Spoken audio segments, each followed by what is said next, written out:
Hello students, welcome to your YouTube channel SS classes of chemistry. आइए आज crash course के day 6 में हम लोग ये देखेंगे कि किसी भी यूनिट सेल में पार्टिकल्स का नंबर कितना होगा। डे 1, 2, 3, 4, 5 कंप्लीट कर चुके हैं। Types of unit cell last video का था। आज हम लोग शुरू करेंगे number of atoms in a unit cell. किसी भी यूनिट सेल में कितने एटम्स होते हैं, उसके लिए कुछ इंपॉर्टेंट पॉइंट्स आपको याद करना है। थोड़ा बहुत आपको हम समझाने की कोशिश कर रहे हैं, समझिएगा। जैसे अगर कोई पार्टिकल जो है फेस के सेंटर पे है, पहले फेस के सेंटर को ही समझा देते हैं, उसके बाद आप समझ जाइएगा कॉर्नर्स पे भी। अगर कोई पार्टिकल फेस के सेंटर पे है तो उसके साथ कैसे होगा, यानी उसके साथ कैसे होगा का मतलब ये हुआ कि एक यूनिट सेल में उसका कितना पार्ट होगा। जैसे देखिएगा ये फेस है ना, ये वाला, ये A B C D, A B C D, ये एक फेस है इस यूनिट सेल में। तो अगर हम लोग यहाँ पे कोई पार्टिकल है और उसका सेंटर ठीक यहाँ पे है, इसका मतलब क्या हुआ कि ये जो पार्टिकल है इस यूनिट सेल का भी पार्ट है और इस यूनिट सेल का भी पार्ट है। तो अगर दोनों का पार्ट है, ये पार्टिकल स्फेरिकल है, समझिएगा 3D फिगर है, थोड़ा सा हम आपको समझाने की कोशिश करते हैं। ये पार्टिकल स्फेरिकल है, तो स्फेरिकल है तो और उसका सेंटर ठीक इसके सेंटर पे है, इसका मतलब ये पार्टिकल का आधा पार्ट इस यूनिट सेल का पार्ट होगा और आधा इस यूनिट सेल का पार्ट होगा। तो अगर एक पार्टिकल को दो यूनिट सेल मिलकर शेयर कर रहे हैं तो एक फेस के सेंटर पे पार्टिकल्स का नंबर कितना होगा, आप खुद सोचिए। फेस के सेंटर पे इफेक्टिव पार्टिकल्स जो होंगे वो हो जाएंगे 1/2। आपको याद रखना है, एक फेस के सेंटर पे पार्टिकल का नंबर होता है 1/2। और अगर बॉडी की सेंटर की बात करें तो आपने कोई यूनिट सेल ड्रॉ किया और उसके बॉडी के सेंटर पे पार्टिकल है, तो अगर बॉडी के सेंटर पे पार्टिकल है यानी पूरा पार्टिकल बॉडी के अंदर है, तो इसका मतलब ये हुआ कि अगर बॉडी के सेंटर पर पार्टिकल है, बॉडी सेंटर, तो पूरा का पूरा पार्टिकल उस यूनिट सेल का पार्ट है, यानी उस यूनिट सेल में मौजूद है। ओके, अब आई बात कॉर्नर पे। कॉर्नर वाले पार्टिकल्स के साथ क्या होगा, चलिए इसी फिगर से हम लोग समझने की कोशिश करते हैं।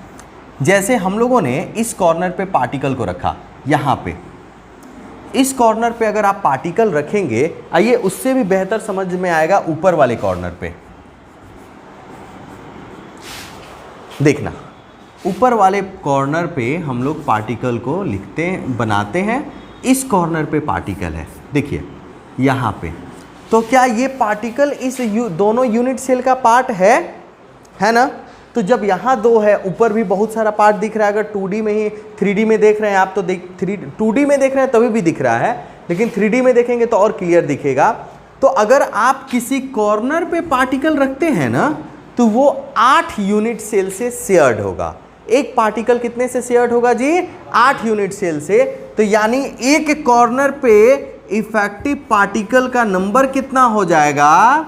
तो 8 से होगा तो 1/8 हो जाएगा क्या?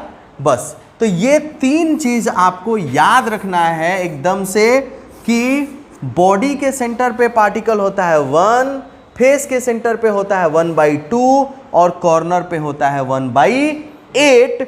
अब हम लोग ये देखेंगे कि किस यूनिट सेल में कितने पार्टिकल्स होते हैं। आइए, तो किस यूनिट सेल में कितने पार्टिकल्स होते हैं, तो इससे पहले आपको ये पता होना चाहिए कि कौन सा यूनिट सेल है।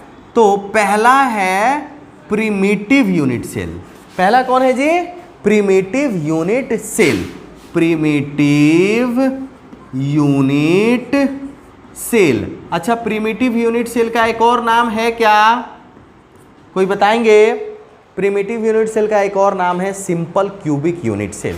सिंपल क्यूबिक यूनिट सेल, इसका मतलब हुआ आद्य एकक कोष्टिका। आद्य एकक कोष्टिका।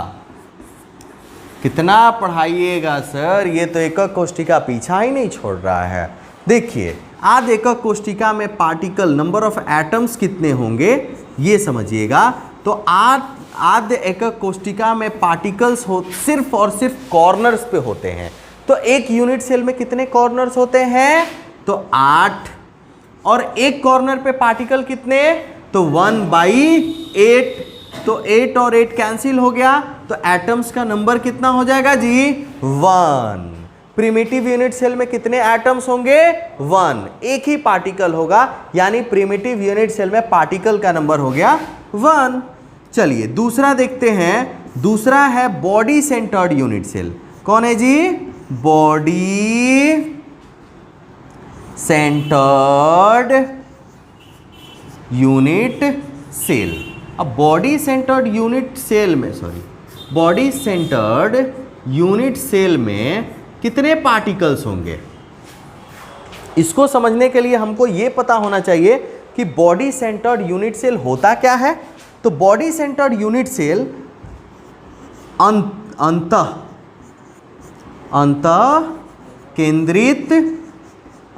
अंतः केंद्रित एकक कोशिका क्या होता है जी? तो वैसा एकक कोशिका जिसमें कणों की व्यवस्था कॉर्नर्स पे होती है। कहां पे होती है? कॉर्नर्स पर, उसके साथ साथ बॉडी के सेंटर पर। तो आइए हम देखते हैं एटम्स कितने होंगे इसमें। तो कॉर्नर्स वाला अगर हम बात करें तो 8 कॉर्नर होता है यूनिट सेल में, और एक कॉर्नर पे कितने पार्टिकल्स? तो 1/8 है ना। तो ये कॉर्नर वाला हो गया। अब एक बॉडी के सेंटर पे है, तो बॉडी के सेंटर पे पूरा एक पार्टिकल होता है, अभी हम आपको दिखाए हैं, है ना। तो एक पार्टिकल, तो 8 और 8 कैंसिल होके ये भी बचा 1। 1 + 1 कितना हुआ जी? 2।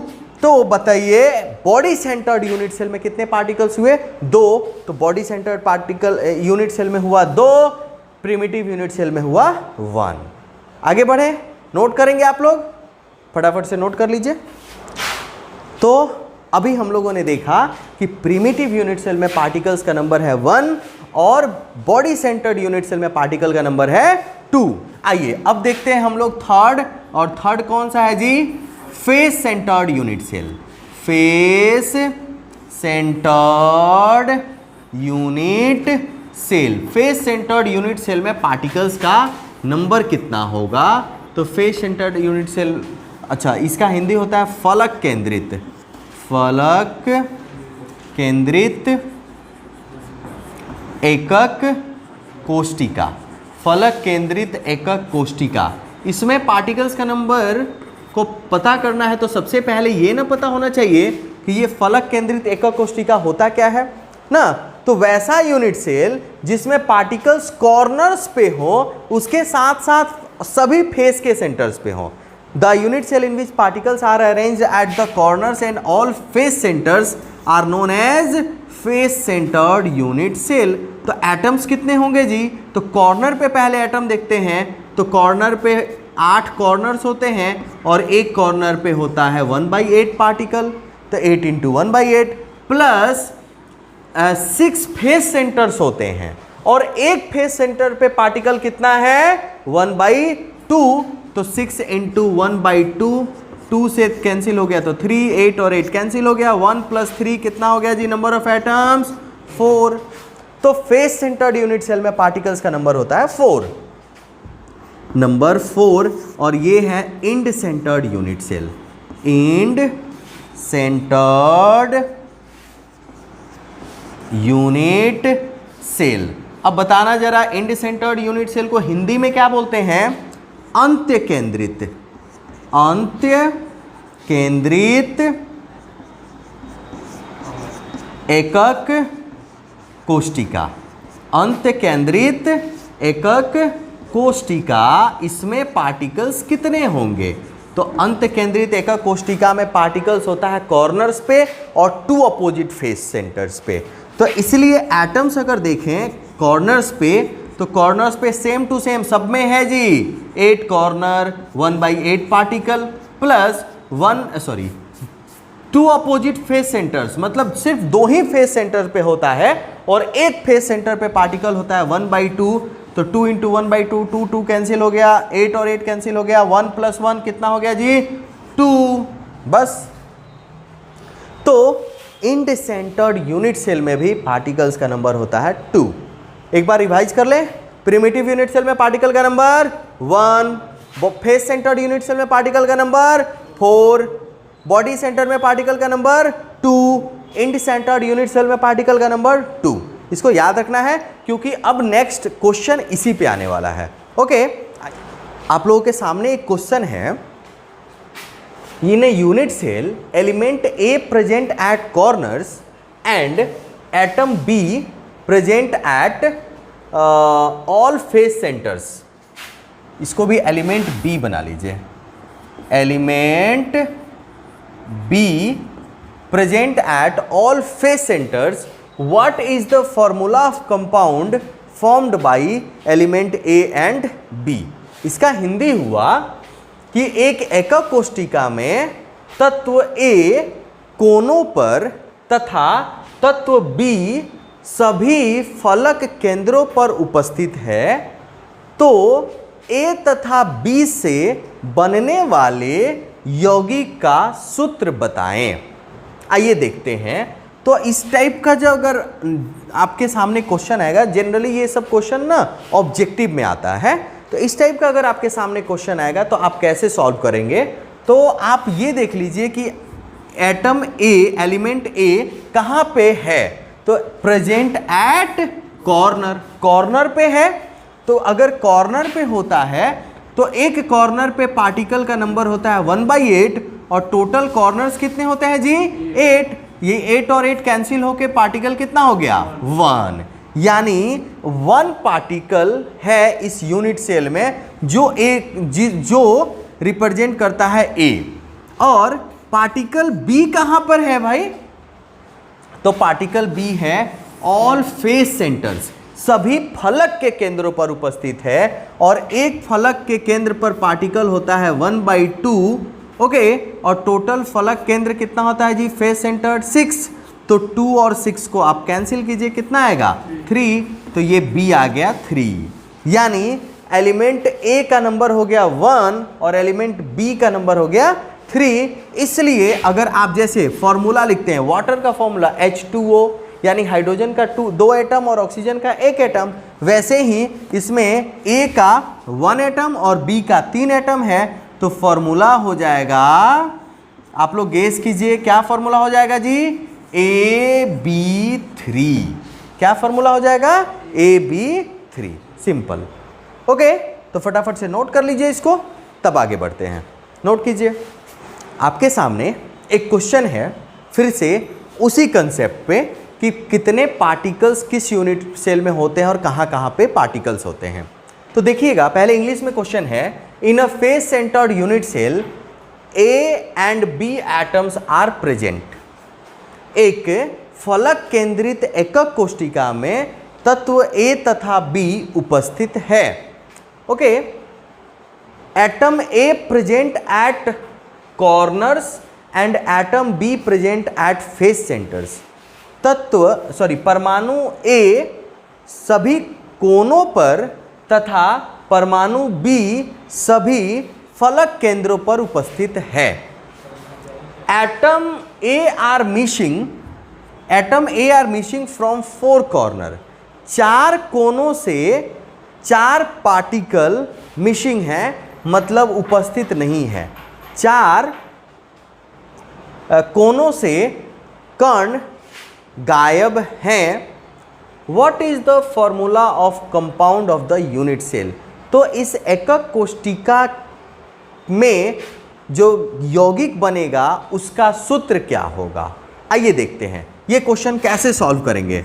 तो सबसे पहले फिर से देखिए, एटम ए कहां पे उपस्थित है, तो एटम ए है कॉर्नर पे, लेकिन ध्यान से, सारे कॉर्नर्स पे नहीं है। 4 कॉर्नर से पार्टिकल मिसिंग है। 4 से मिसिंग है मतलब समझ रहे हैं, सिर्फ 4 ही कॉर्नर पे पार्टिकल है। 4 से मिसिंग है मतलब कितने कॉर्नर पे पार्टिकल है, बस 4 कॉर्नर पे है। ओके, तो इसको हम लोग कैंसिल करेंगे तो आएगा ए का नंबर 1/2 और बी कहां पे है जी, तो फेस सेंटर पे, तो 1/2 × 6 = 3। तो अगर आप अब फॉर्मूला लिखने जाएंगे इस कंपाउंड का, तो फॉर्मूला लिखेंगे क्या जी, A 1/2 B3। लेकिन हम लोग फ्रैक्शन में नहीं लिखते हैं, है ना, कोई भी फॉर्मूला फ्रैक्शन में नहीं लिखते हैं। तो फिर क्या करेंगे, तो दोनों में ना 2 से मल्टीप्लाई कर देंगे। तो A 1/2 इंटू 2, B 3 इंटू 2, तो 2 और 2 कैंसिल हो गया। क्या फॉर्मूला आएगा जी? AB6, तो आंसर हो गया। इस यौगिक का फॉर्मूला हो जाएगा AB6। ओके, तो आज का क्लास बस छोटा सा क्लास रहा। आज के क्लास में हम लोगों ने सीखा कि किस यूनिट सेल में कितने पार्टिकल्स होते हैं। नेक्स्ट क्लास में आपसे हम मिलेंगे और ये सीखेंगे कि पैकिंग इफिशिएंसी क्या होता है और किसी भी यूनिट सेल के पैकिंग इफिशिएंसी को कैसे हम लोग फाइंड आउट करेंगे और किस यूनिट सेल का कितना पैकिंग इफिशिएंसी होगा। पैकिंग इफिशिएंसी का हिंदी होता है संकुलन क्षमता। तो नेक्स्ट क्लास में हम लोग क्या पढ़ने वाले हैं जी? पैकिंग इफिशिएंसी या फिर संकुलन क्षमता। ओके, थैंक यू, मिलते हैं फिर से नेक्स्ट वीडियो में।